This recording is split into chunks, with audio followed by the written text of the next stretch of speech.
Morjesta, se on Ville täältä Helsingin toimistolta ja mä ajattelin tällä viikolla täällä storeissa katsoa vähän taaksepäin jo menneitä tuotantoja. Nimittäin, meillä tosi usein kun ollaan tuolla kentällä kuvaamassa erilaisia videoita, niin on myös behind the scenes kamera mukana. Ja kuvataan behind the scenes videoita ja kuvia erilaisista tuotannoista. Niin mä ajattelin, että jos tällä viikolla kävis vähän sen kovalevyjä läpi noita vanhoja tuotantoja, ja jos sieltä löytyisi jotain behind the scenes matskua, mistä saisi jonkinlaisen koosteen tehtyä, ainakin yhdestä löytyy ja se käydään läpi nytte.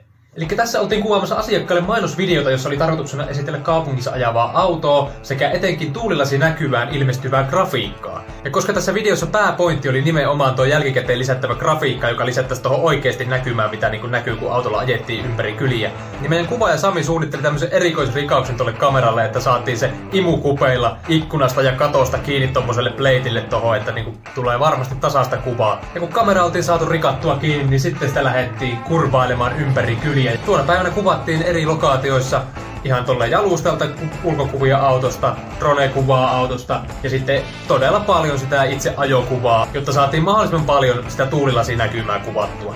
Meillä oli 2 autoa liikenteessä, tuossa toisessa oli tuo kamera ja toisessa oli itse asiassa minä sitten hurjastelemassa. Erilaisia koordinoituja tilanteita sitten tehtiin, niin kuin eri liikennetilanteita 2 auton välillä, että saatiin kuvattua ne kätevästi.